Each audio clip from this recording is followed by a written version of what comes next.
सहित केवल से खाइला बेले ही कथा हेले ता परठा कथा हेनी तो ए आसिक इवनिंग टाइम हेसलानी तो मो तरफ मो कान्हा तरफ समस्त गुड इवनिंग। तो प्रथम मो गेटअपटा देखी दिंतु तो आपण मैंने भावुवे कि दीदी कुआड़े बाहर हाँ निश्चित मुझे कुआड़े माने कुआड़े ही जाऊँगी तो ना एमती गेटअप कौन घर नहीं घरे रही नहीं था कि तो आम गोटे जगह को बुलाया जाऊँ तो पूरा फैमिली मिसिकी जाऊँ तो आम 4:30 बेले जावा कथा आसिक 6टा टाइम हो सारा कि आम टे बाहर लेट करदेलु तो तापर जो भाई को गाड़ी जो भाई को कहलु बोलर नहीं आसापी सी भी टे लेट करदे भड़ा था तो सी आसला से लेट होनी तो एबे भी सन्देह मुझे तो जीवी कि नहीं जानी किंतु आपण मैंने जदि मु गली तो आप निहाती नेक्स्ट वीडियो देखा पाइबे तो कहीं भी वीडियो मिस करेंगे कहीं से जगह एत सुंदर लगुच।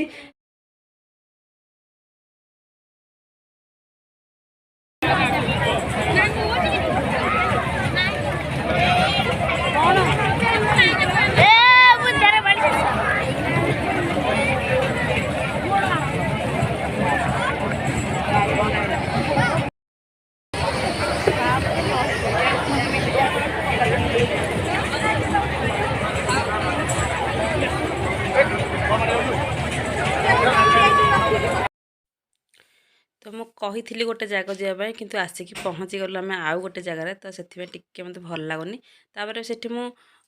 जो भॉइस रे कथा कही तो से भॉइस किसी भी शुभुनि तो से मो भॉइस को म्यूट कर नहीं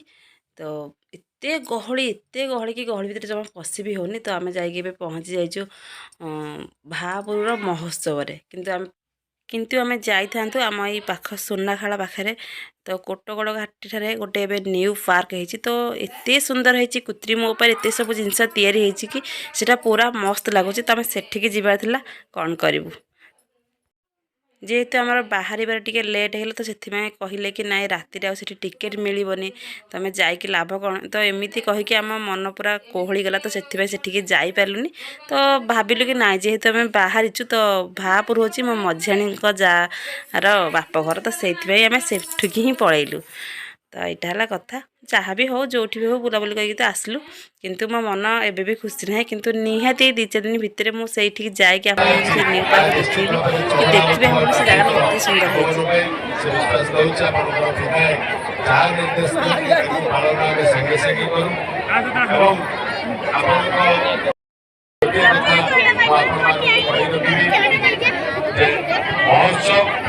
आपण माने जो बड़ी करतु जो जो माटीर आपण मानकर जो माटी जन्म नहीं माटी जन्म नहीं प्रति मनीष जो मैंने खाता लाभ करने उत्तम अच्छा जो मैंने प्लाटफर्म पाऊना सदाबले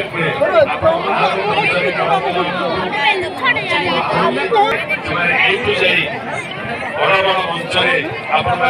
देखिए महोत्सव देखुली दुईटी पिला मंच परिचालन करते कौन गुण भुवनेश्वर कटक मंच परिकल्पना जो मंच परिचालन होना आज युवा दिवस में गोटे कथा कहि जो माटी जन्म होइछे आपण जो मैंने पाठशाला पढ़ुंट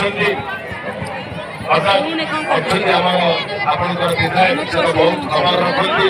लंडन में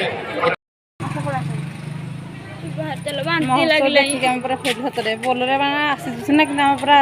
देहर जीवन ना इन गला आसिक बांती करी करी करी करी अवस्था नथियो पूरा किए मु तो केवल 4 प्लेट खाई किसी भी खाइन कहीं तो मो झीर भी बांती हो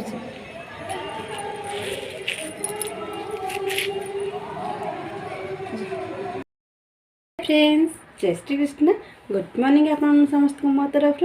तो आज प्रथम मो कान्हू ब्लॉग स्टार्ट करवा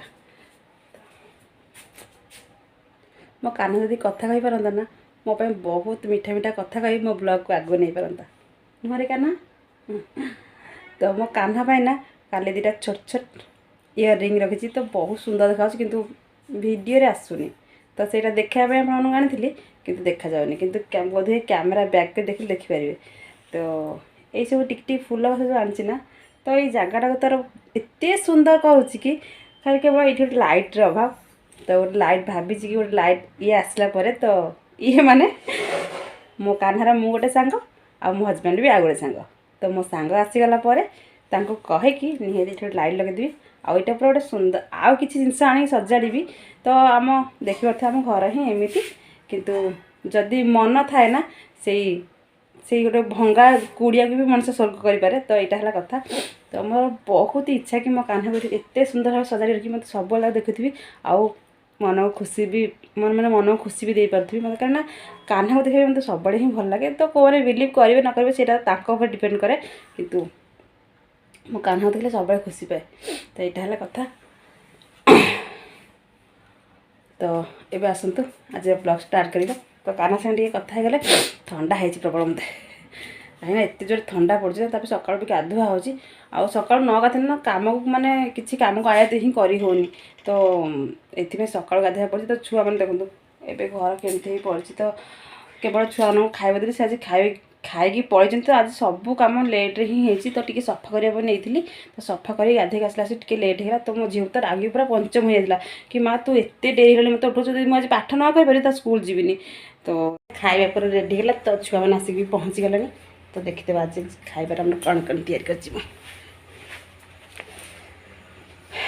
तो यहाँ मो पुओ आ मु खाइबू तो सी धुआधुई होती धुआधुई आसिले खाइब तो यहाँ है झीर पखाड़ भात मैंने दीहर टाइम पखाड़ भात खाती जेहेतु गरम भात से पसंद नुह तो से भात को माने पानी पूरी दे देती तो से तार पखाड़ पखाड़ ही बुझे जमा बुझेनि गरम भात जमा भी बुझेनि तो यहाँ पखाड़ भात यहाँ है शाग परिया पकड़ खाई देती तो यहाँ आलू कोबी तरकारी तो यहाँ है कांथिया पाग तो आज पोड़ा पोड़ी किसी करनी तो पाग पानी कि सीझा सीझी किसी करनी तो जेहेतु कांथिया आसी तो कांथिया चीनी धनिया पत्र एमती गोटे पाग हो तो आम खाईदेबू तो मुझे खाई सारिक आप सहित कथा जो खाइबा रेडी हो जाए ना तो तापर बेसी जोर भोक लगे तो यहाँ आपण मान सहित हुए ना मुझे जानी कि जो मोर खाइबा रेडी हो जाए मतलब प्रबल भोक हुए तो ये खाइबा आम रेडी हो जाए तो जाऊँ छुआ डाकिदेवी आम खाईदेबू समस्ते मिसिकी तापर आप सहित कथा तो आज सन्ध्या ना मुझे गोटे जगह को जीवार अच्छी तो सेटा न्यू माने नुआ नुआ तैयारी होती तो सेठी गलापर आप कह कौटी गली तो न जा पर्यटन कहीं आप कह क्या न जाई पारि तो से सन्ध्या को जीवार अच्छी तो आम समस्त आम फैमिली मिसिकी ही जीवु तो सेठी गलापर आप कहि कि मुझे कही आसी कौन है तो चलते खाईदे खाई सारे मैंने खाई सारा पर ही कथा कोबी तरकारी भात